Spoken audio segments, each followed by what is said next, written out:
The strap snapped before I even hit the canopy.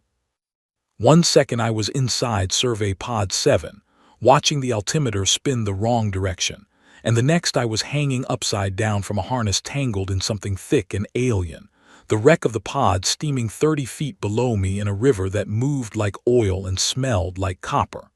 My ears were ringing. My right side felt like someone had pressed a hot iron against my ribs. I took a breath. It hurt in the specific way that means something is cracked, not broken through. I knew the difference because I had broken ribs before and cracked ones, and I had a grandmother who made me memorize the distinction when I was 9 years old because she said knowing the difference between what will kill you and what only feels like it will kill you is the most important skill a person can have. Her name was Nora. She grew up in a place where that kind of knowledge mattered. I thought about her a lot in the following 23 days. I got myself down from the tree using the multi-tool clipped to my thigh, the one piece of gear I had that survived the crash without damage. Everything else in the pod was either shredded, submerged, or on fire. I salvaged what I could before the fire reached the fuel cell. 6 days of rations, a water purification strip kit, a thermal blanket, 2 signal flares, and a field manual I had already memorized. The beacon was crushed under a section of hull. I tried to fix it for 11 minutes, decided it was beyond fixing, and moved on. There was no point sitting next to a broken beacon on a world rated Class 9 lethality, mourning what I could not change. Class 9 lethality. That was the official classification of Kethvara in the Interstellar Academy's planetary database. It meant the planet had been assessed as highly dangerous to non-native life forms, with multiple categories of threat including ambient atmospheric toxicity in certain regions, extreme weather events, and most significantly, megafauna predators capable of killing anything smaller than a light armored vehicle without meaningful effort. I had studied the briefing files. I knew what lived out there. I knew the names the xenobiologists had given to the primary predators, and I knew the survival ratings for each encounter type. The Vekari, for instance, were rated at a 4% survival rate for an unarmed encounter. They were pack hunters, 6-limbed, fast over short ground, with serrated bone ridges along their forearms instead of claws. The briefing called them opportunistic but relentless. It said if you encountered a pack, your best option was to find high ground and wait them out. I was on the ground, injured, next to a smoking crash site that would attract every scavenger in a 5-kilometer radius, and I had exactly 0 options for high ground that were currently accessible. So I did not wait them out. I heard the pack before I saw them, a low clicking sound, fast and rhythmic, the way the briefing described their communication when they were coordinating a surround. I had my back to the pod's remaining hull section, which meant nothing could approach me from behind. I had the multi-tool in my hand, which is a folding device about 20 centimeters long that includes a blade, a wire cutter, a compression driver, and a pry bar. Not a weapon. Not remotely a weapon by any military definition. But I had been gripping tools since before I could read, and a tool in the hand of someone who is not afraid is a different thing than a tool in the hand of someone who is. The lead Vekari came through the tree line first. As they always do, the pack sends the dominant animal ahead to assess. It was larger than I expected. The briefing said they averaged 90 kilograms. This one was closer to 120. It stopped at the edge of the clearing and looked at me with the flat, calculating attention of an animal that had never in its evolutionary history encountered something it was not confident it could handle. I looked back. I did not have a plan. I want to be honest about that. What I had was a cracked rib, 6 days of food, a multi-tool, and the particular quality of attention that my physical training instructor at the academy called, in an unflattering tone, my default expression. She said it made me look like I was making a list of problems and planning to solve them one at a time. She did not mean it as a compliment. I thought it was a perfectly reasonable way to look at the world. The Vekari took 1 step into the clearing. I took 1 step toward it. I do not know what that communicated in Vekari behavioral terms. I know what it communicated in my own head, which was, the space between us is 30 feet. You weigh more than I do, but I have already done the math on what I am going to do with this pry bar and where I am going to aim it, and I have made a decision, and I am not changing it. The animal stopped. We stood there for a moment that felt much longer than it was. Then it made a sound I did not recognize, not the clicking of coordination, something shorter and lower, and it turned and walked back into the tree line. The rest of the pack followed it. They did not circle around. They did not split and flank me. They left, completely. The clicking faded into the general noise of the forest, and then the forest went quiet in a different way, the way that meant large things were moving away rather than hiding. I stood in the clearing for another 30 seconds. Then I taped my ribs, ate half a ration bar, and started planning my route to the emergency relay station, which was 340 kilometers to the northwest across primary jungle, 2 mountain ridges, and a river system that the briefing described as seasonally unpredictable. I had no communication equipment. I had no vehicle. I had cracked ribs and 6 days of food and a thermal blanket, and the knowledge that if I moved at a consistent pace and navigated correctly, I could cover the distance in approximately 18 days. The food would run out in 6. I made a note in my field journal, which was just the back pages of the field manual, since my actual journal was at the bottom of the oily river, that I would need to supplement rations with local forage by day 4 at the latest. The briefing had a section on edible local flora. I had memorized it. I was already cataloging the plants at the tree line against what I remembered, because there was no point in not starting immediately. The forest was loud with life. Things called from the canopy. Things moved in the undergrowth. Somewhere to my east, something very large was breathing in a slow, steady rhythm that meant it was sleeping or resting, and I noted its direction and filed it under things to be aware of rather than things to be afraid of, because being afraid of things you cannot currently do anything about is a waste of metabolic energy. My grandmother taught me that too. She taught me a great many things about the gap between being afraid and being in danger, and why people too often confuse the two. I shouldered my pack, a salvaged section of the pod's insulation foam wrapped around my supplies with a cable harness, and I walked into the jungle. I did not know then that the jungle was already watching me. I did not know that it had been watching me from the moment the pod broke the canopy, and that what it had seen had been passed from creature to creature in the complex web of scent and sound, and posture that the ecosystem used as its shared language. I did not know that the word the ecosystem was currently circulating. The closest equivalent in any language I might recognize was something like, "do not." I just walked. I walked the way I always walked, which is forward and steadily, and without stopping for anything that did not require me to stop. Behind me, the clearing filled up with scavengers in less than an hour, drawn by the smell of smoke and the crash site. None of them followed me. Not one.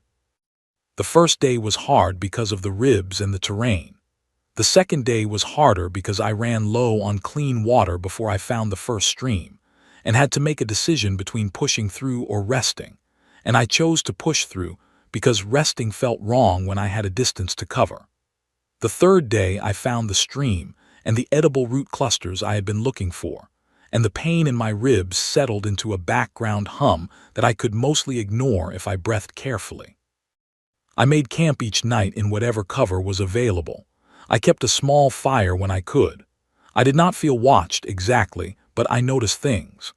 I noticed that the animal sounds that typically surrounded a camp, the curious rustlings, the scent-marking approaches, the brief and opportunistic investigations that any competent naturalist would expect near a heat source and a food smell, were absent.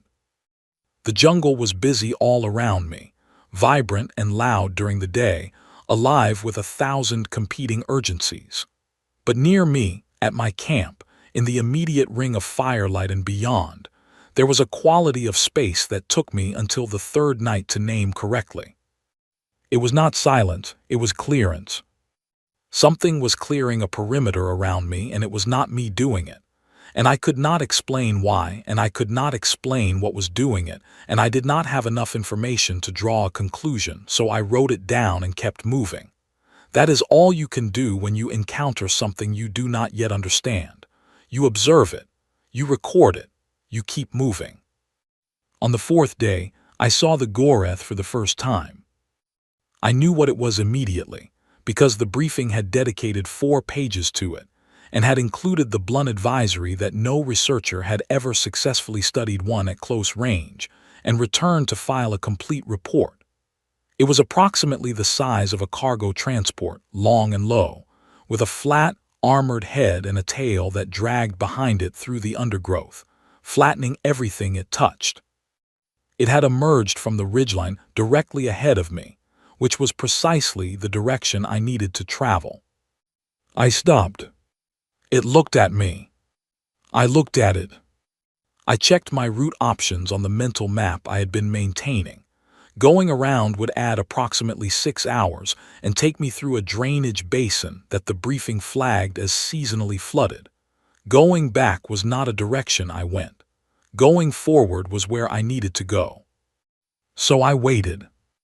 And then the Gorath, which was the apex predator of a Class 9 lethality world, which had never been successfully studied up close, which had no natural predators and had presumably never in its evolutionary history moved for anything smaller than it was, stepped off the path.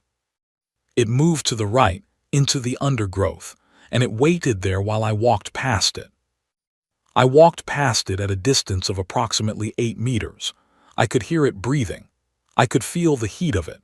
I kept my pace steady and my eyes forward, not because I was trying to project anything, but because I had a destination and a timeline, and the Goreth was no longer between me and my destination. I wrote in my field notes that evening, interesting territorial behavior observed in Goreth specimen. Animal yielded right of way without aggressive engagement. Unclear whether this represents unusual individual behavior or species-wide response pattern. I did not yet understand what I was observing. But the jungle did. And it had been understanding it for 4 days, since the moment I walked out of that clearing with taped ribs and a pry bar and a destination, and started moving through it like the distance was just a problem to be solved, and the animals were just variables to be accounted for, and like it had simply never occurred to me to be stopped by any of it. Because it hadn't, that was the truth, it genuinely had not occurred to me. I had grown up on Earth. I had grown up in a place where the world tried, regularly and without any particular malice, to end you, where the weather was a negotiation, and the wildlife was an obstacle, and the terrain was a puzzle, and the correct response to all of it was not fear but problem-solving. Where my grandmother had walked 40 kilometers through a mountain pass at the age of 63, because the road was out and she had somewhere to be, and had arrived tired but entirely intact, and had made tea and gone to bed. I came from a long line of people who simply kept going. The jungle of Kethvara, in its ancient and collective biological intelligence, was beginning to understand this. And somewhere in the deep canopy, in nests and burrows and along patrol routes that had existed for millions of years, creatures were making adjustments. Routes were being updated. Habits were being quietly revised. The small, persistent, relentless thing that smelled like iron and exhaustion, and something older than fear, was moving through their world. They were getting out of its way. I made camp on the 4th night at the base of the first ridge, ate the last of my ration bars, supplemented with the root clusters I had been carrying, and slept for 6 hours. I did not dream. I never dream when I am working. There is too much that needs doing, and my mind seems to understand that rest means rest, and it does not waste the time. I woke before dawn, broke camp in 4 minutes, and started up the ridge. 314 kilometers to go. The jungle cleared a path in front of me, the way water parts for a stone, and I walked through it, one step at a time, the way I had been taught. The way I had always been taught. The way 200,000 years of surviving had built into every cell I had. I did not know I was remarkable. I just walked. The ridge took most of the first day and all of the second, which was not what I had planned, but plans on Class 9 worlds exist as intentions rather than guarantees. The terrain above the tree line was different: open rock faces, narrow ledges, wind that changed direction without notice and hit with enough force to require leaning into it. My cracked rib protested on the steeper sections, but I had taped it properly, and the pain was manageable if I controlled my breathing, which I did, because managing pain is a skill, and I had been practicing it since I was old enough to understand what practice meant. I reached the far side of the first ridge on the evening of the fifth day, and descended into a valley I had not accounted for in my route planning, because the valley did not appear on the briefing maps. The briefing maps for Kethvara were approximate at the best of times. The planet had been surveyed by 2 orbital passes and a handful of ground teams, none of whom had covered the interior in any systematic way, for obvious reasons related to the Class 9 rating and the survival statistics of ground teams on Class 9 worlds.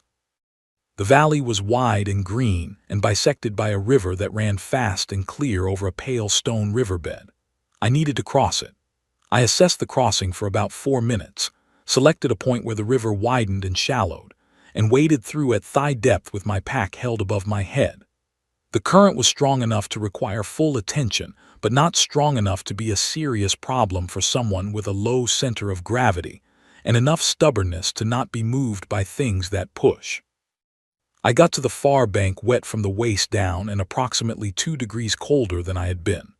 I found a flat rock in a patch of afternoon sunlight and sat on it for 20 minutes while my lower half dried, because hypothermia is a real concern, and managing it is not weakness. It is maintenance. A machine that is allowed to degrade will eventually stop, and I was not going to stop. While I was drying, I noticed the valley's animal life. The valley was obviously a high-traffic zone for multiple species.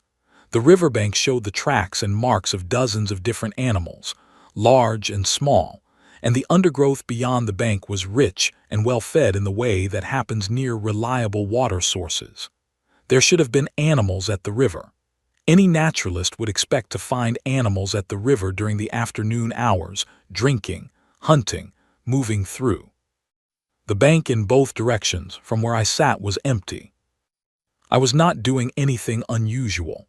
I was sitting on a rock, letting my clothes dry, eating a handful of root clusters and the last of the edible seeds I had been collecting since the first day. I was not loud. I was not making any movement that should have registered as threatening. I was simply present. And everything that should have been present was not. I thought about the Vicari pack on the first day. I thought about the Goreth on the fourth. I thought about the quality of space around my campsites, the perimeter that was not mine but felt like it was mine. I turned these observations over in my mind the way I turned problems over when I was working through them, looking for the shape of the answer even before I had enough information to name it. I wrote in my field notes, possible territorial displacement effect observed. My presence appears to create a cleared radius of approximately unknown but significant scale. Animals are not merely avoiding approach, they are vacating area. This is not the behavior pattern of animals responding to a localized threat. This suggests a different category of response. More observation required. I finished drying. I shouldered my pack and kept moving. On the 6th day, I ran out of food entirely. The supplemental foraging had extended my supplies further than I had projected, which meant I was already doing better than the worst-case scenario I had planned for. But doing better than your worst case still means you are hungry.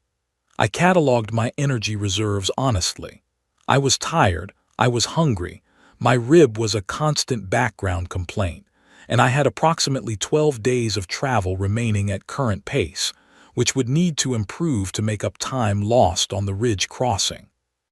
The math was not comfortable. it was also not unsurvivable. There is a significant gap between those two things, and living in that gap with clear eyes is what field survival actually is. I spent the 6th day eating whatever I could safely identify from the briefing's flora section, which was not much in the valley terrain, but improved as I climbed out of the valley into the secondary forest zone. I found a cluster of large round fungi on the 7th morning that matched the briefing's description of one of 3 edible Kethvaran fungi species, and I ate a careful portion and waited 2 hours to confirm there was no adverse reaction, and then I ate the rest and felt meaningfully better. Small victories matter. I have never been too proud to count them. On the 7th night, I found the cave. It was at the base of the second ridge, where the rock face met the forest floor, a wide horizontal opening that went back about 15 meters before narrowing. The interior was dry, the temperature was moderate, and there was no smell of current animal habitation, old scent traces, but nothing recent. The floor was flat stone. It was, objectively, the best shelter I had found since the crash. I checked the interior carefully before committing to it. I am not reckless. I moved through the first 10 meters slowly, with my multi-tool in hand and my eyes adjusted to the low light, and I found nothing living and nothing dangerous, and so I made camp at the back, where the narrowing provided a natural wall behind me, and I ate fungi and river-filtered water and settled in for the night. The storm came in about 2 hours after I fell asleep, which I knew because the sound of it woke me. Wind driving rain against the rock face at the cave mouth, the deep percussion of thunder rolling across the ridge above. I listened to it for a moment, assessed that my position was secure, and started to go back to sleep. That was when I heard the shriek kin. They were not inside the cave. I want to be clear about that, because the briefing entry on shriek kin is genuinely alarming, and I do not want to misrepresent what happened. They were at the cave mouth, in the rain, which was unusual behavior for any cave-dwelling species. The briefing described them as optimal ambush hunters in enclosed spaces, fast in the dark, using echolocation and scent tracking to navigate, highly effective in precisely the kind of terrain where a cave mouth during a rainstorm would give them a natural kill corridor, with limited options for anything inside. I lay in the dark at the back of the cave and listened to them. I could hear their breathing, a specific quality of rapid, shallow breath that meant active alert. I could hear the clicking sounds they used for echolocation bouncing off the stone walls and coming back to them with information about the interior. They knew I was there. Their biology told them exactly where I was, what size I was, how I was oriented, and probably how fast my heart was beating. My heart was beating at approximately 52 beats per minute. I knew this because I had trained myself to monitor it the way you monitor any system under stress, not to control it through anxiety, but to know it the way you know the readings on an instrument panel. 52 beats per minute is the lower end of my resting rate. I was not afraid. I was alert, which is a different thing, and I want to be precise about the distinction. Fear tells you to flee or to freeze. Alertness tells you to gather information. I was gathering information. What I learned in the next 20 minutes was this: the shriek kin pack. I counted at least 7 distinct sets of breathing sounds, positioned themselves at the cave mouth and did not come in. They did not advance. They did not spread out to flank me through any secondary entrance, which the cave did not have. They gathered at the entrance to a space that contained one unarmed, sleeping adjacent human and did not enter it. The rain hammered down outside. The thunder rolled. The shriek kin made small sounds to each other, soft and low, nothing like the coordination clicking of a hunting pack. I have read enough xenobiology to know that animals can be cautious. I have read enough behavioral theory to know that apex predators can assess threat levels and sometimes decide the cost of an engagement is too high relative to the potential gain. I understood, lying in that cave, that something was being calculated. I did not know what the calculation included on my side of the ledger. I only knew what it did not include: hesitation. There was no hesitation in me.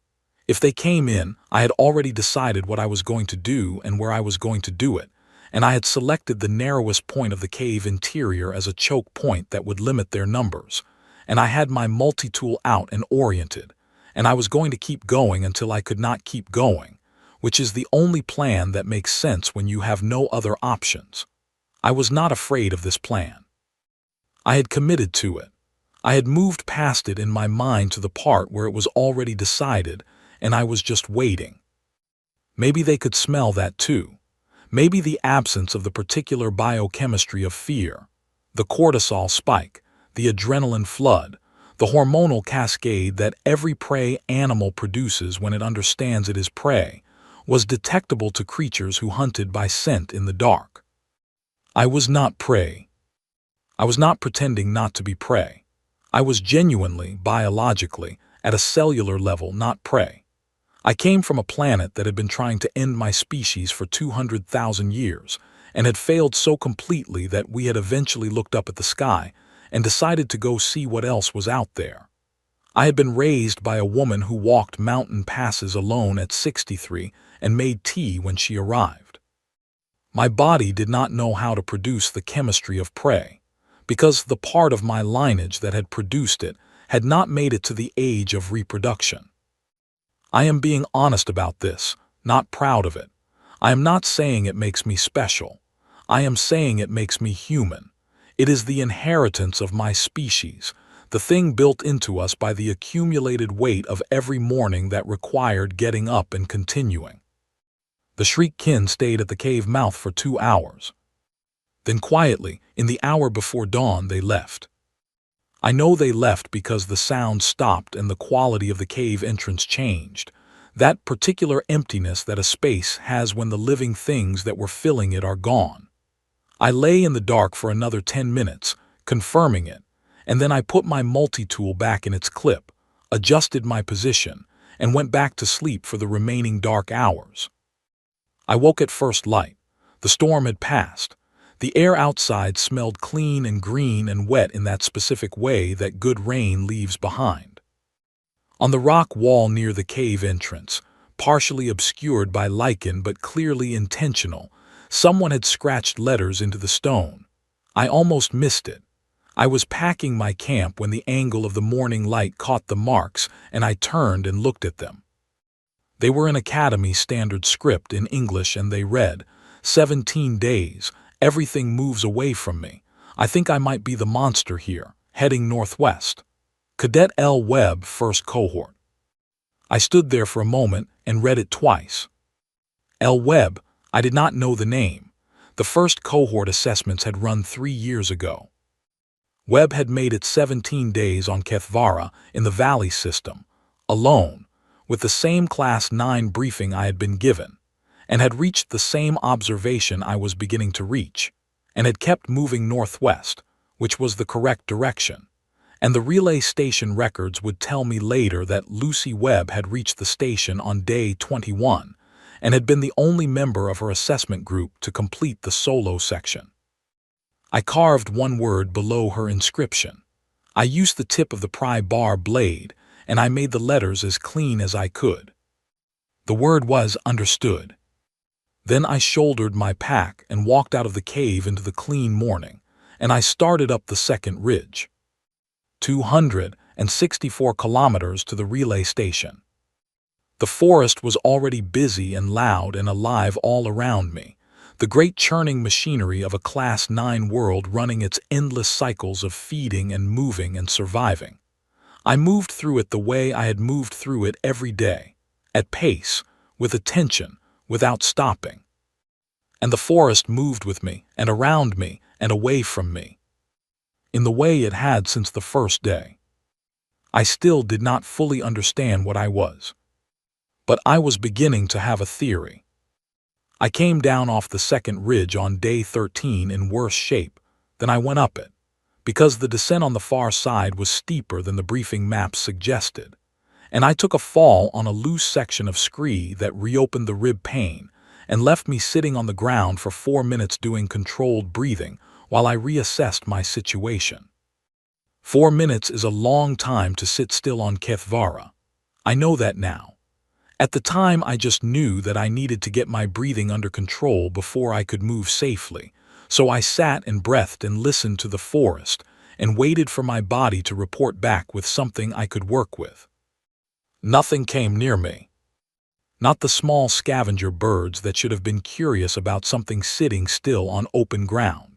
Not the track-following insects that the briefing said attended everything large that moved through the terrain.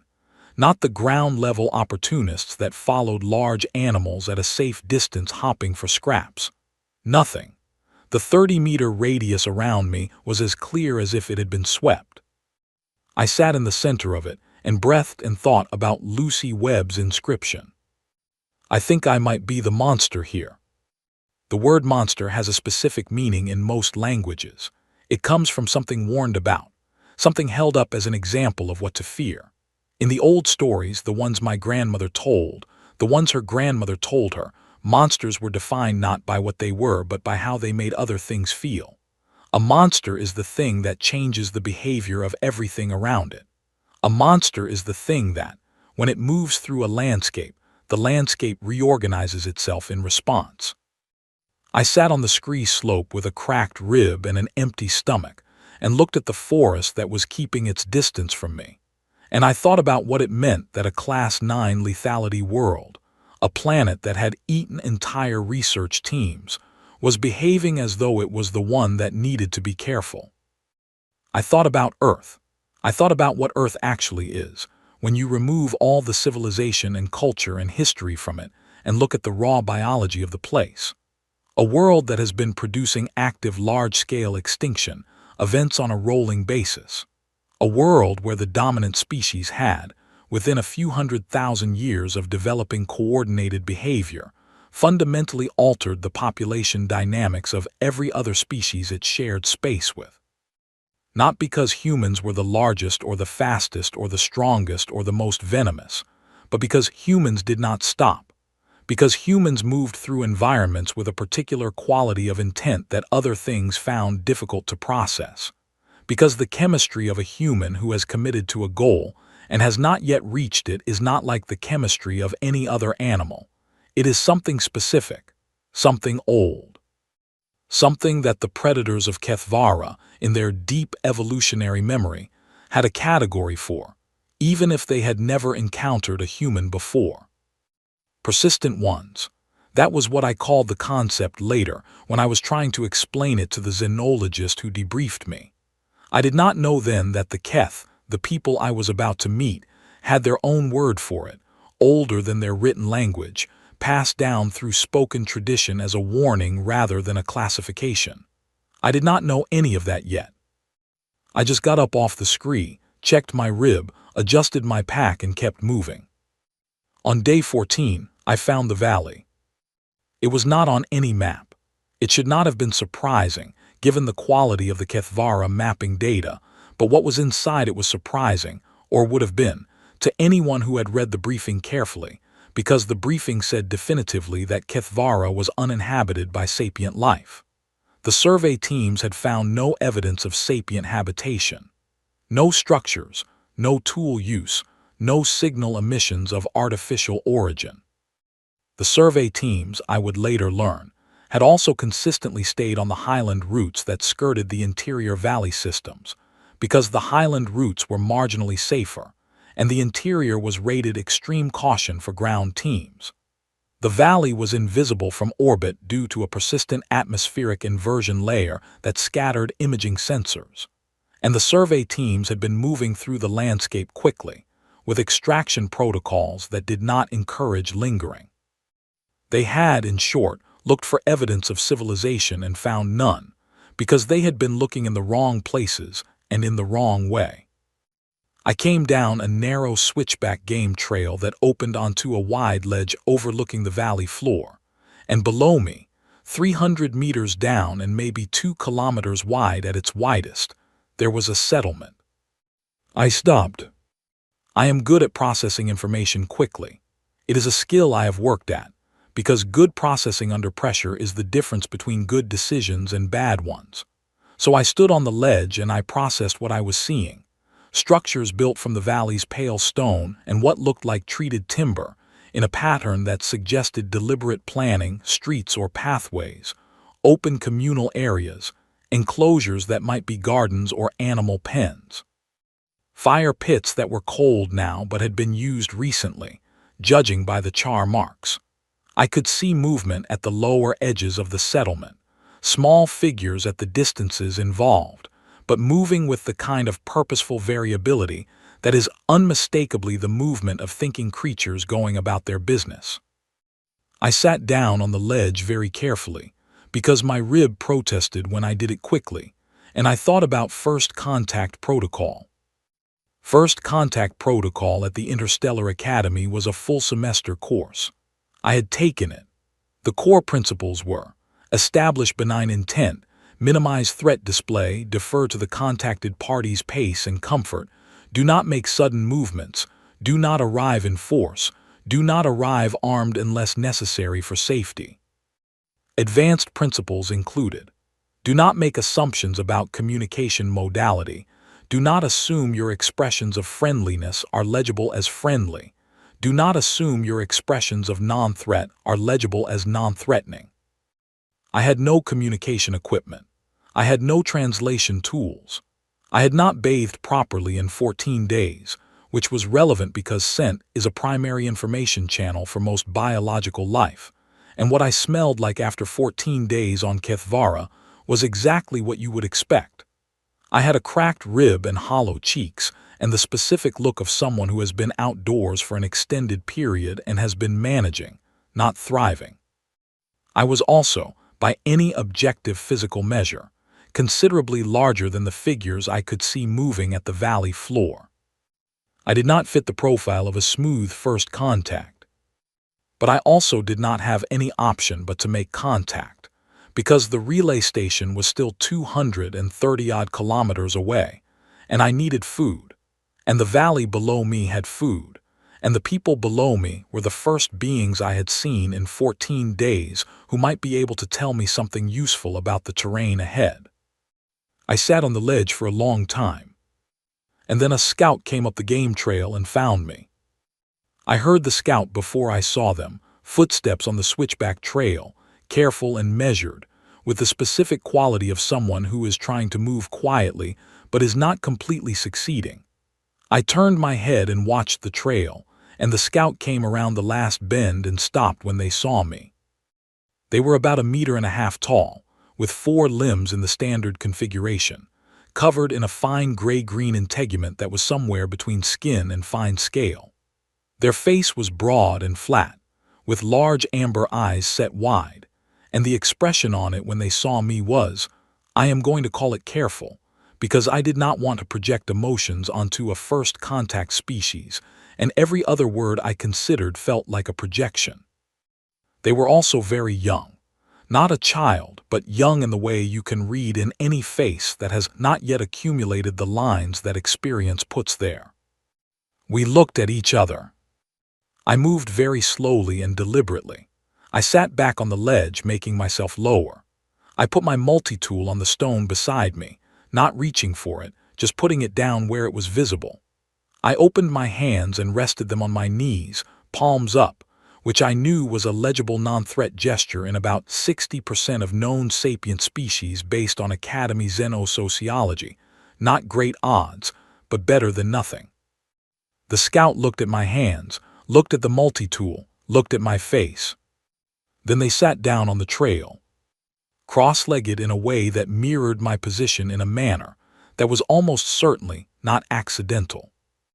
We sat across from each other on a mountain trail above a valley that did not appear on any Academy map, and I understood very clearly that whatever happened next was going to matter, and that I was going to have to navigate it with no tools, no preparation, and nothing but the instincts that 14 days on Kethvara had sharpened past any classroom could. I did the only thing I could think of. I reached into my pack slowly, with deliberate visibility, and I took out the last of the fungi I had been carrying and divided it into 2 equal portions, and set one portion on the trail between us. The scout looked at the fungi for a long moment. Then they reached into the small pack at their side and produced something wrapped in a large dark leaf. They set it on the trail between us, next to the fungi. I waited. They waited. Then I picked up what they had offered and they picked up what I had offered, and we ate, on a mountain trail on a world that was not supposed to have people on it. Two very different creatures sharing a meal because it was the most honest language either of us had available. The scout's name, I would eventually understand, was Vesa, and they were not the least senior member of the youngest cohort because they had been chosen for their scout skills. They were there because the settlement's elders had watched me for 6 days, had held 3 days of intensive debate, and had reached the conclusion that whatever I was, someone needed to go speak to it, and no one wanted to send anyone whose absence would be acutely felt. I did not know any of this as I sat across from Vesa on the trail. I did not know that 6 days of observation had preceded this meeting, or that Vesa had spent the previous night unable to sleep, or that the elders waiting in the valley below had spent those same hours in varying degrees of anxiety about what their scout was walking toward. All I knew was that Vesa had shared their food with me without hesitation after I had shared mine with them, and that this was, in every language I understood or could imagine, a meaningful act. We sat together for a long time after the food was gone. I spoke sometimes, in the simple, clear phrasing I had learned to use in communication exercises, not because I expected Vesa to understand the words, but because the rhythm and tone of speech carries information even without vocabulary. I kept my voice level and unhurried. I made no sudden movements. I did not stand to my full height, which I had noted seemed to register differently for the Keth than it did for humans in humans. Standing up straight is neutral, but for a species whose own dominant signals involve height, a creature my size standing at full height had a very different meaning. Vesa spoke too, eventually. Their language was tonal in a complex way that I had no hope of parsing in real time, but I listened, because listening is the beginning of all understanding, and because the shape of their communication, the pauses, the gestures, the way their eyes tracked, told me things even when the words did not. What I learned from the shape of it was that Vesa was asking questions. What kind of questions, I could not say.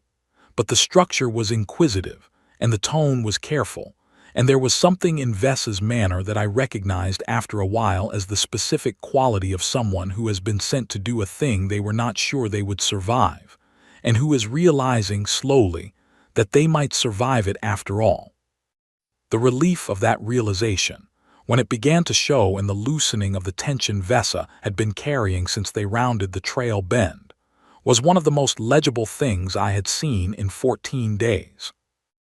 I recognized it because I had been carrying the same tension since the crash, and I had been releasing it incrementally, one solved problem at a time, in the way that you do when you are managing a situation rather than letting it manage you. I smiled at Vesa. Vesa went completely still. I stopped smiling immediately and looked away, because the stillness had the quality of someone encountering an unexpected threat display, and I had just made a significant communication error. In human terms, a smile is the most basic signal of benign intent we have. In Keth terms, I would learn this later, over the extended and complicated evening that followed in the valley, barring the teeth with the mouth open and the eyes focused directly on the other party, is a dominant signal used in the run-up to confrontation, and for a creature my size to produce it while making direct eye contact was, in Keth's social language, approximately equivalent to a formal declaration of intent to compete. Vesa, who was young and very self-controlled, did not run. They stayed on the trail and held the stillness for a full second and then, slowly, relaxed again. I stared at a rock next to Vesa's left knee and made a mental note that my face was going to be a diplomatic problem. The walk down to the valley took about 2 hours, and it was accompanied by a gathering awareness on my part that I was going to need to manage almost every natural human behavior I had: eye contact, facial expression, posture, movement pace, because most of what my body did by default was apparently being read as something it was not intended to be. This was not distressing. It was a problem to be solved, like every other problem, and I filed it and started working on it. The settlement up close was larger and more complex than it had appeared from the ledge. The buildings were well made, the pathways were maintained, and the communal areas showed evidence of regular use. There were craft tools and food processing equipment and storage structures, and what appeared to be a workshop area where materials were being worked into shapes I did not yet have context for. It was a functioning, organized, thriving community, in a valley that no one had mapped on a world that the Academy's database listed as uninhabited. The Keth of the settlement came out to look at me. They were careful about it. They did not rush. They gathered in a loose crescent around the entrance to the main communal area at a distance of about 15 meters, and they watched. I was very conscious of not making eye contact with anyone, of keeping my movements slow and my posture low, of breathing steadily and letting my presence settle into the space without demanding anything from it. An elder, I could identify her as such by the specific quality of stillness with which she held herself, that particular authority that has nothing to do with physical size, stood at the center of the crescent and observed me for a very long time without speaking. Then she said something to Vesa, who replied, and she considered the reply, and then she said something else, and Vesa turned to me and made a gesture toward the communal area that I recognized across every species as come in. I went in. The evening that followed was, as I said, extended and complicated. There were many things I did wrong. I stood at my full height at one point while reaching for something, and there was a collective ripple of reaction that I immediately recognized and corrected by sitting back down. I made direct eye contact with a young child who ran up to me without fear and grabbed my hand with both of theirs, and the elders had a visible reaction to that which Vesa spent several minutes addressing.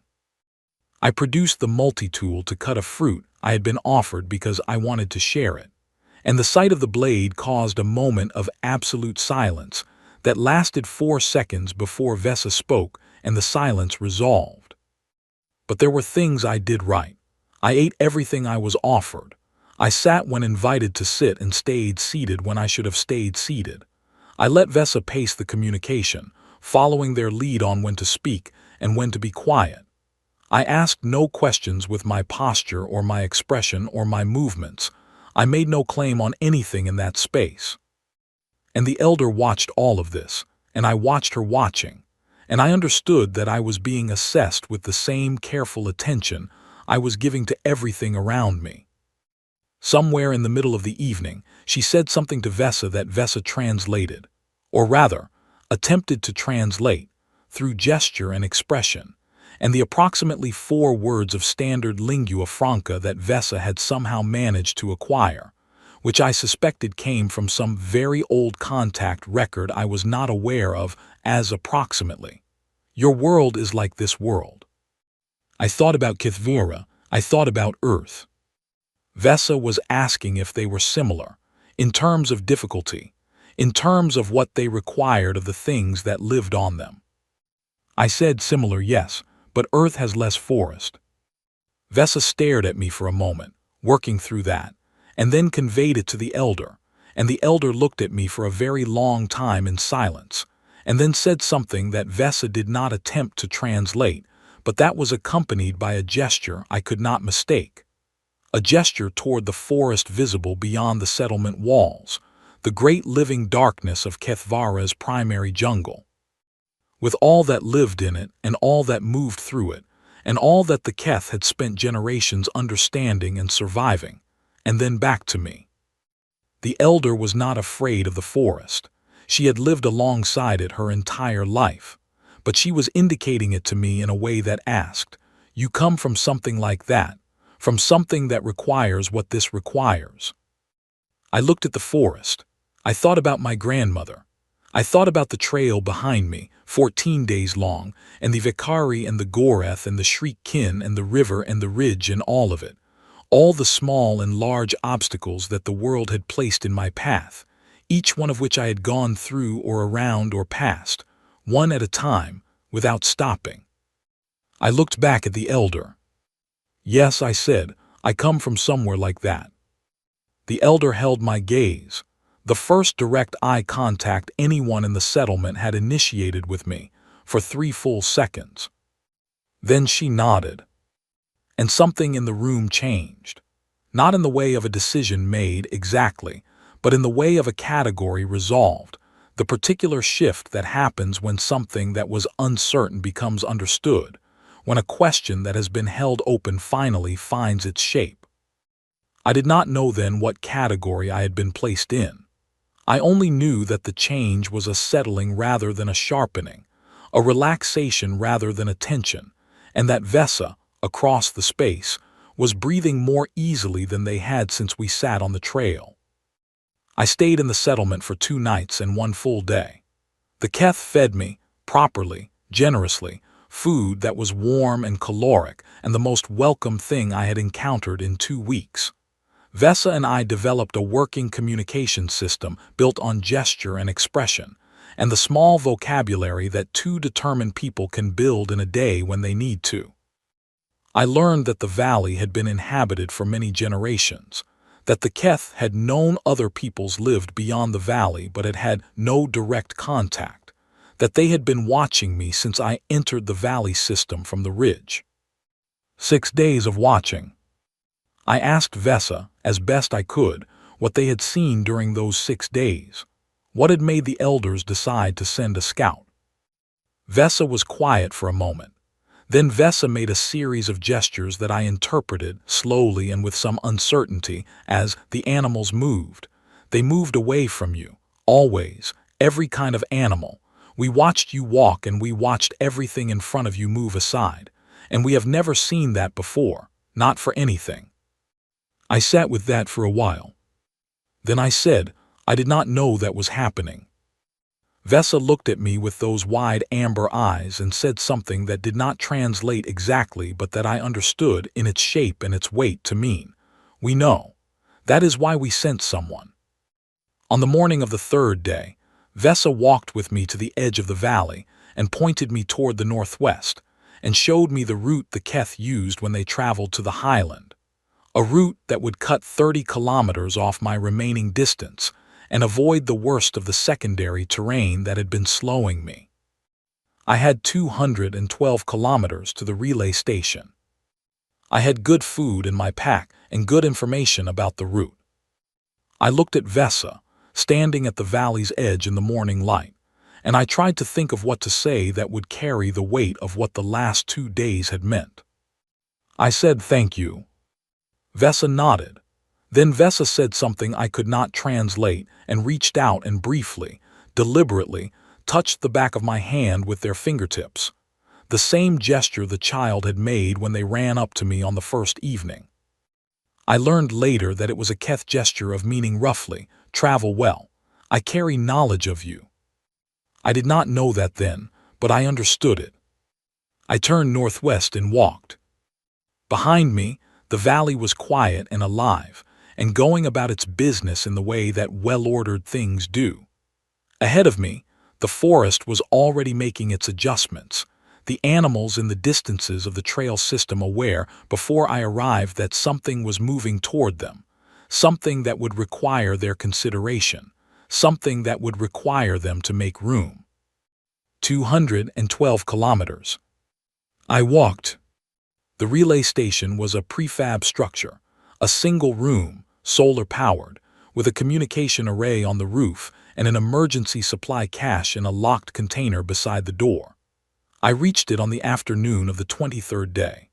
I know the exact time because the station's internal clock logged my arrival, which I accessed by entering my Academy identification code into the external panel. I stood outside the door for a moment before I went in. I had been moving for 23 days. I had covered 340 kilometers through primary jungle, 2 mountain ridges, 1 river valley, 1 unmapped valley, and a highland route that existed only in the knowledge of a people who were not supposed to exist on this planet.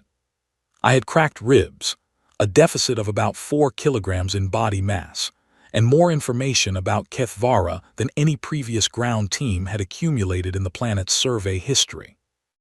I went inside, activated the communication array, and transmitted an emergency signal on the Academy's rescue frequency.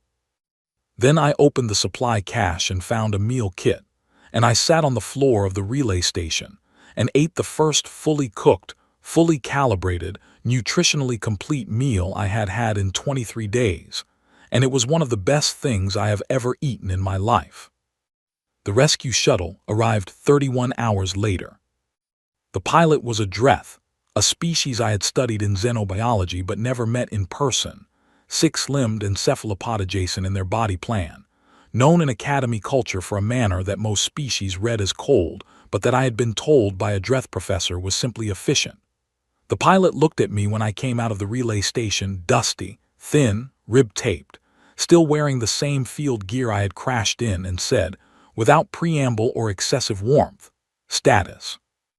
I said, "Cracked rib, nutritional deficit, no significant infection, mobile and functional." The pilot said, "Good," and handed me a protein pack, and told me the flight time to the Academy medical station was 4 hours. I got on the shuttle. I want to say something about those 4 hours, because I had been alone for 23 days and suddenly I was not alone, and I had expected to feel something specific about that, relief, maybe, or the particular loosening that happens when you have been carrying something heavy and you are finally able to put it down. I had expected to feel the weight of the 23 days land on me all at once, the way it sometimes does when the immediate pressure is removed. What I felt instead was quieter than that. I felt the specific satisfaction of a complete thing, of a distance covered and a destination reached and a problem solved. The 23 days were not weight. They were information. They were everything I had learned and everything I had done and everything I had understood, slowly and incrementally, about what I was and where I came from, and what that meant in the larger context of the universe I was moving through. I also felt the absence of Vessa's Valley, with a sharpness I had not expected. I had been alone for 23 days, and I had not been lonely during most of them, because loneliness requires a sense that something is missing, and I had been too occupied to miss things. But the 2 days in the valley had given me something that the solo transit had not, which was the experience of being unknown to someone, and then becoming known, of communicating across a gap that should have been uncrossable and finding that it crossed, of being recognized, not as a threat, not as an anomaly, but as a thing with a name and a home and a nature, which could be understood if you sat with it long enough and paid careful attention. I had been recognized by the elder's direct gaze, those 3 seconds of held eye contact that meant something in Keth's social language I did not yet know, but felt with complete clarity. I thought about that on the shuttle. I thought about Vessa. I thought about Lucy Webb's inscription in the cave wall and the one word I had carved below it. The debrief was 2 days after I returned to the Academy. Once the medical team had confirmed the rib and addressed the nutritional deficit and cleared me for formal interview. The debriefing officer was an Academy-qualified xenologist named Dr. Corbin Shaw, a human in his 50s, with the patient, slightly exhausted manner of someone who has spent a long time talking to people who have seen things that are difficult to explain. I explained them anyway, as clearly and precisely as I could. Shaw's manner shifted 3 times during the interview. The first shift was when I described the Vekari Pack's retreat. The second was when I described the Gorath stepping off the path. The third was when I described the Shriek Kin at the cave mouth. Then I told him about the Keth. Shaw put down his recording stylus and looked at me for a moment without speaking. Then he said, "You are telling me that on a planet rated uninhabited, you made first contact with an unmapped sapient species, and that the first contact was initiated with shared food on a game trail." I said, "Yes." He said, "And prior to this contact, You observed consistent avoidance behavior across multiple megafauna species, including 3 species rated survival incompatible for unarmed contact. I said yes. He said, and you are proposing that this behavior was triggered by your presence rather than any external factor. I said, I am not proposing it. I am reporting what I observed and leaving the interpretation to people with better tools for it than I have. Jean picked up his stylus. He wrote 3 papers. I read all of them later. None of them fully captured it, though Shaw was honest about the limitations of his framework, and the first paper included a footnote that I thought was the closest any of the 3 came to the truth. The footnote said, the Cadet's account raises the possibility that certain evolutionary signatures, behavioral, chemical, postural, that are present in humans as a consequence of their homeworld selection pressures may function as interspecies threat markers in ways that human subjects cannot self-observe.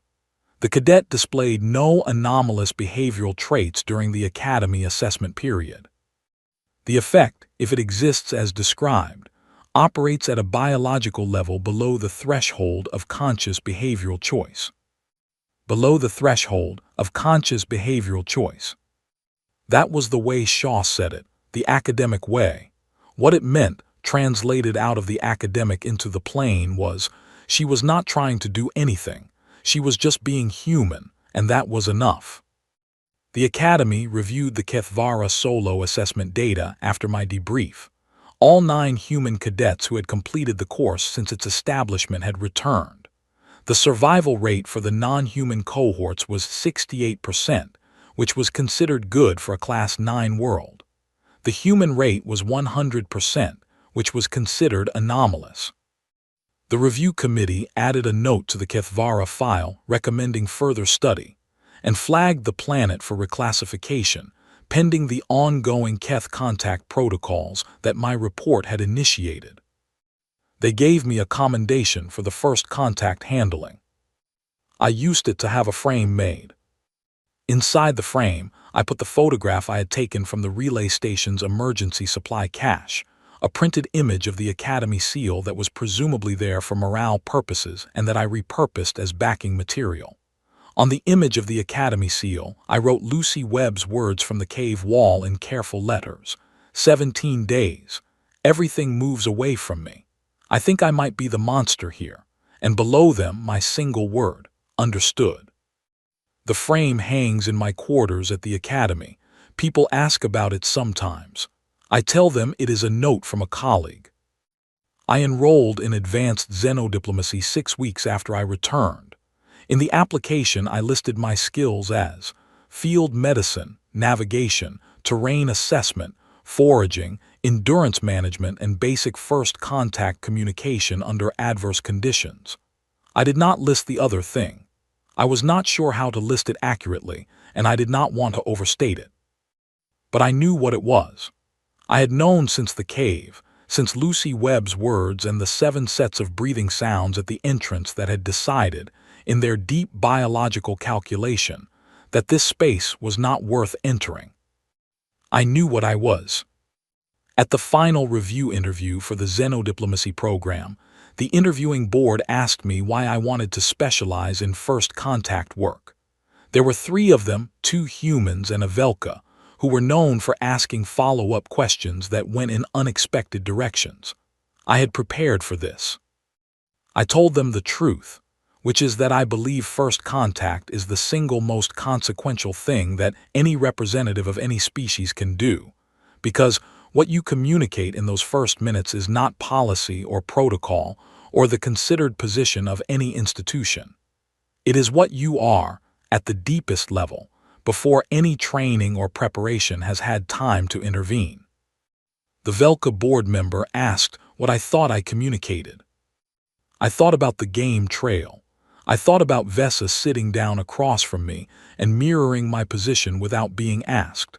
I thought about the elder's 3-second gaze. I said, I hope I communicated that I was trying to understand them, and that I was not going to stop trying. The Velka made a notation. The 2 humans wrote something. The the senior human board member, a woman named Dr. Cora Bell, who had been doing this work for 30 years and had the specific quality of attention that comes from having paid it carefully for a long time, looked at me for a moment. She said, "Your assessment file from Kethvara notes that every major predator species you encountered yielded rather than engaged. Do you have a personal theory about why that was?" I had thought about this for a long time. I said, "I think the planet recognized something in me that it did not have a category for. Not a predator and not prey. Something that keeps moving regardless of what it encounters, because stopping is not part of the available options. I come from a world that produces that quality in its people by necessity. And I think the things that live on Kethvara, at the level of instinct and deep biological knowledge, understood that an encounter with something that does not stop is a cost-benefit calculation with no good outcome." Dr. Bell wrote something. Then she said, "And do you think that quality is dangerous?" It was not the question I had expected. I took a moment with it. I said, "Any quality that changes the behavior of everything around it is potentially dangerous. The question is whether the change it causes moves toward understanding or away from it. On Kethvara, the animals moved away. Vesa moved toward. I think the difference was choice. Vesa chose to sit down on that trail because they were curious and controlled and determined enough to override whatever their biology was telling them. The animals could not make that choice. They operated on instinct." I paused. I said, "I want to do work that gives people the choice. That creates the conditions where the things that are curious and controlled and determined enough can sit down on the trail. The rest takes care of itself." Dr. Bell looked at me for one more moment. Then she said, "Welcome to the program, Cadet Solano. I am writing this 3 years after Kethvara. I am writing it because the Academy has asked for a personal account as part of the ongoing documentation of the Keth Contact Project, which has expanded significantly since my initial report and now involves a full diplomatic team that includes, as its liaison officer, Cadet Second Class Vesa of the Keth Settlement, who agreed to join the project 6 months ago, and who is, by every measure I have seen, the best communicator I have ever worked alongside. Vesa told me, through the translation systems we now have access to, that the settlement elders had debated what to do about me for 3 days before sending Vesa to the trail. They had been afraid that I was something their world had not produced and therefore did not have tools for. They had been afraid that my presence would change things in ways they could not predict. They were right, of course. My presence did change things. Things always change when two peoples who did not know each other become known to each other. The Keth Valley is not the same as it was before I came down off that ridge. Neither is the Academy's understanding of Kethvara. Neither, honestly, is my understanding of myself. But the elder looked at me for those 3 seconds, and she chose to let me in. I think about that choice more than I think about anything the animals did. The animals responded to what I was without being able to do anything else. The elder chose her response, out of all the responses available to her, with full knowledge of what she was choosing and why. That is what I want to do with the rest of my career, not to be the thing that makes predators step aside, though if that is a tool I carry, I intend to use it carefully and honestly, but to be the thing that gives thinking beings the information they need to choose to sit down on the trail, to choose curiosity over fear, to choose the shared meal on the stone. My grandmother walked 40 kilometers through a mountain pass at 63 because she had somewhere to be. She arrived and made tea and went to bed. She did not think she had done anything remarkable. She had simply gone where she needed to go, the way she always had, the way her people always had, the way we have always done on the world that made us and keeps making us, generation by generation, one morning at a time. I am Nora Solano's granddaughter. I went where I needed to go. And on the way, I sat down on a trail with a very nervous scout, and I shared my lunch, and everything that followed came from that single ordinary act. I do not think I am a monster. I think I am what happens when a world that never stopped producing survivors sends one of them out to meet the rest of the universe, and the universe has to decide what to do about her. So far, the universe has mostly chosen to sit down. I am very grateful for that. And I am not for one single step of any of it going to stop.